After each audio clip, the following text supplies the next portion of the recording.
What is up, everybody? We are here at Wildcat Offroad Park in East Bernstein, Kentucky for the second race of the National Rock Racing Association, presented by Mickey Thompson. And today's race is brought to you by SCS Gearboxes. That's right, guys. I'm Bree Molitor. I'm here with Matt, and we are enjoying some beautiful weather out here this weekend at Wildcat. We are ready to get things kicked off with our UTV Bounty class, and then, of course, we've got our RCV Bouncer Cup class, and then we've got our youth class that we'll be running after that as well. So lots of racing ready to go here today. I hope you guys are able to join us here on Hillside Live for as much as possible. And we've got Cooper Bentley on the line. Already lined up, ready to go. It's going to be a good day. It will be a great day. So if you are a bit newer to the series and the classes that we run here, our UTV Bounty class, that Cooper Bentley is starting off for us right now, is going to be running the same exact course that the big bouncers will be running today. So we have multiple UTV classes to try and give a little something for everybody, different levels of commitment and involvement and skill and what you want to put yourself into. So our bounty class definitely pushes these guys and gals. Yes, we got Madison King often in this class as well. Definitely pushes them to the limit, and we make it, pretty much as tough as possible. I mean, we don't call it bounty for nothing. Again, making quick work of that uphill and downhill section. Again, going right back up.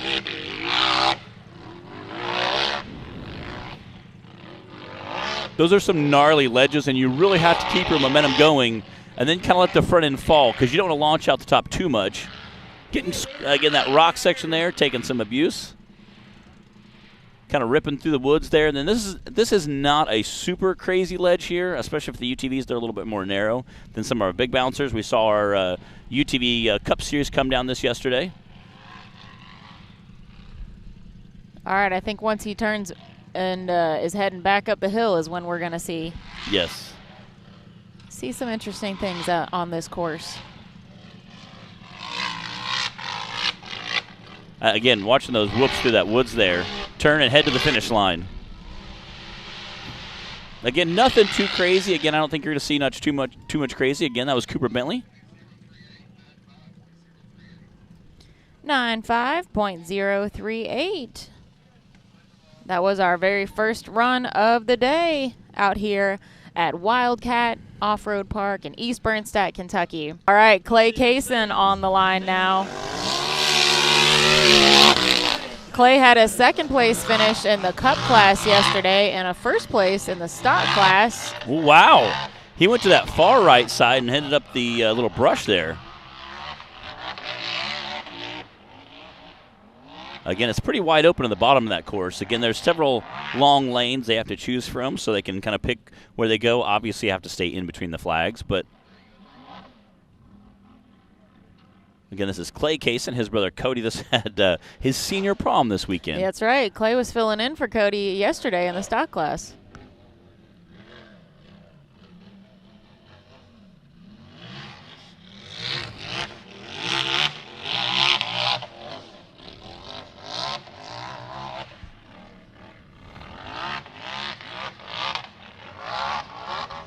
Oh, man. I think he must have popped out of gear. No. Dang it. That is not going to help his chances of winning.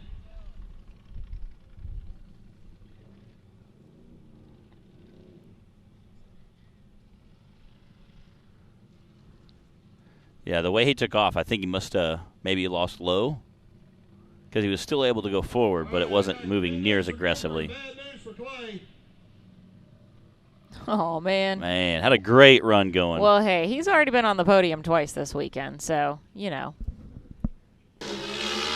Austin Connell out on the course now.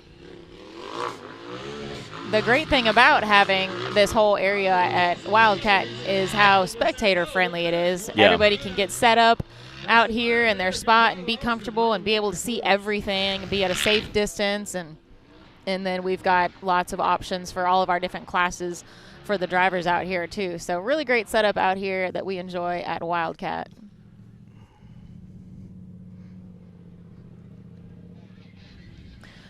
Austin, Cooper, and Clay all raced with us yesterday, and We're late entries to Bounty this morning, so I'm sure that we're waiting to make sure everything held together after the Cup class. And I was going to say the exact same thing. I think you're 100% there.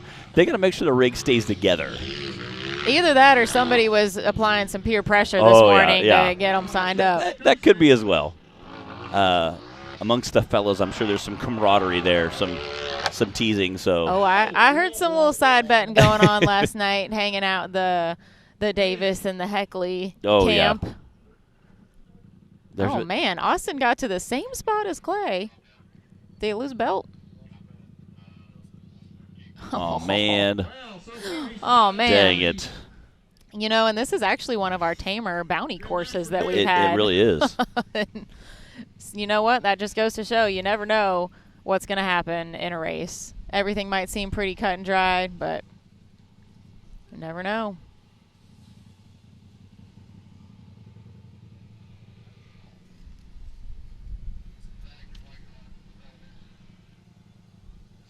Well, so far we have had one completion for our UTV Bounty class. That was Cooper Bentley with a 95.038. We've got an awesome crowd of spectators already out here this morning. Do we have a crowd shot, Taylor? Do we have a crowd shot? I'll go ahead and give you guys a rundown on our podiums from yesterday's classes, just in case you missed it.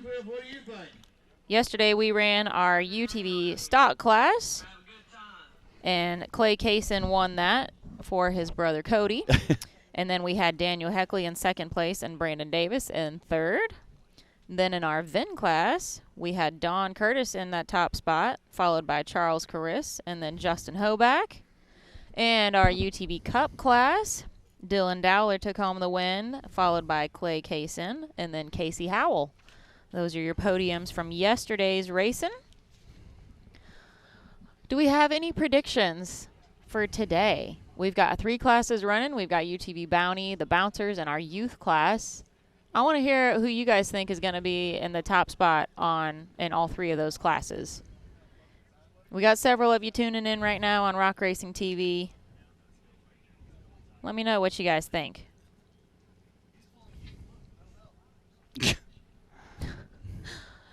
We're watching Austin Connell get recovered off the course right now. All right, DC Thompson is on the line. Let's see if we can get another finish here in the Bounty class.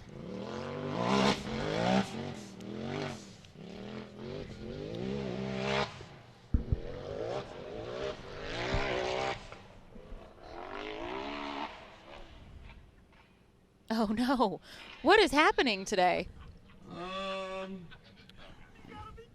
Dang it. Even Clad's over here saying, you gotta be kidding me. This has been crazy today. These buggies are not coming out here fresh by any means. And, you know, mechanics, stuff goes wrong. And with you can only push it so far. And again, with breaking belts, like you can't necessarily, predict that. A belt can last a day, a week, a month, a year. You know, you never know how long a belt's going to last. And, obviously some of that can change. So. Yeah, the wear and tear on these vehicles out here is, it's legit. All right, Nathaniel Bell is on the line. Again, I like his wrap. Very cool looking. Again, we talked yesterday about all the new chassis we got to see. So we had 4 or 5 new guys racing with us. And you can see a lot of the guys are pushing really hard up those downhill sections. Again, we have guys kind of checking up a little bit more on the downhill versus the uphill, pushing really hard on the uphill. See our recovery crew as well as some of our rescue experts up there.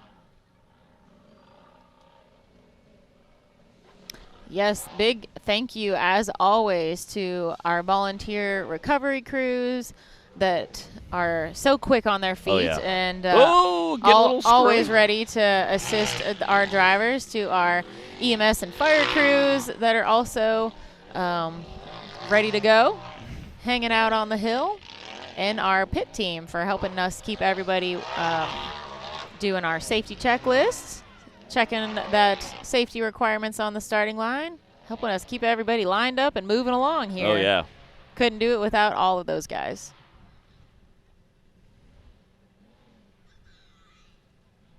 Things are looking pretty good for Nathaniel at this nice point. Smooth run going.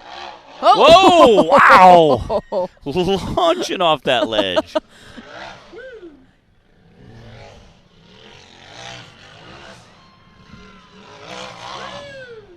He said, I'm not getting hung up on this rock. Yeah. Get me out of here.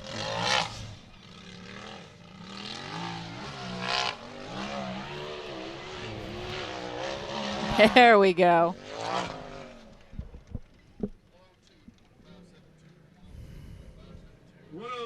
102.572 from Nathaniel Bell.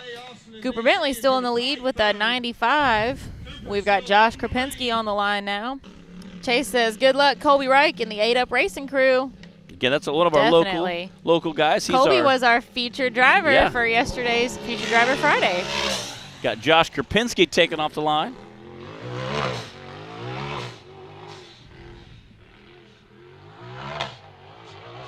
Josh is doing triple duty this weekend. He raced stock and cup and now the bounty class. He's getting his money's worth. He is definitely getting his money's worth. Hey, if you're here and the buggy's still running, might as well. Got a little time till the next race. Speaking of the next race, April 12th and 13th, we will be at Hot Springs, Arkansas. That's always a good one. That park has a lot of really great trails and riding as well that we like to enjoy after a day of racing. So if y'all are able and somewhat in that area, come check it out. And if you can't make it to that one, then you can go to nationalrockracing.com and find our schedule of events for the rest of the season. Hopefully find one close enough to home that you can come out and enjoy in person. And speaking of rock racing, again, we appreciate everybody tuning in today on Rock Racing TV Facebook page. You can also watch it on our Rock Racing TV YouTube page as well. So if you're on your TV, a lot of TVs have the YouTube app on them now, the smart TVs, so you can turn on the YouTube and watch the Rock Racing TV race on your big screen. We're also on Speed Sport today. Heck yeah. So you guys have lots of options to check it out. You can even, if you got a smart TV, you can do Facebook Watch on there and pull us up that way if you got the TV playing in the shop or something. Yeah. But if you want us to see your comments and answer your questions, you got to come to the Rock Racing TV Facebook page. 109.423 for Josh Krapinski. Wow. All right, at this point, at least we have a podium. We do. Again, we had weird breakages. I didn't think those weren't really guys that I thought would normally break again. No, Clay and Austin and DC. Belts and U-joints, and it's always simple stuff. We always make the joke about the $2 bolt, Yep. Looks like Kase Howell on the line. Nathaniel Bell won the Bounty race at Windrock at our season opener. And he's in second place right now time-wise. So, we'll see if he can pull off again this weekend.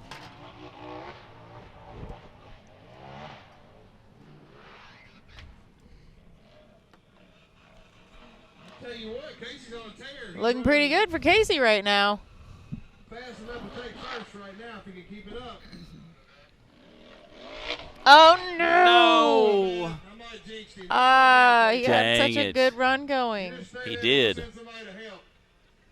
And again, it looked like he was going to be able to put it back on all fours. Unfortunately, not quite. Again, we saw Matt do that yesterday, as several other Josh Krapinski. Man, that's one of those where it's just over so fast. It is. And again, barely have time to luckily react. with a UTV, you get usually 2 or 3 drivers. We had about 10 there, but usually a couple guys can throw it right back over, and that's why the drivers, the UTVs, typically don't get out of the vehicles. They can just throw it right there. The good news is he still has round 2. Oh, yeah. Nothing's broke.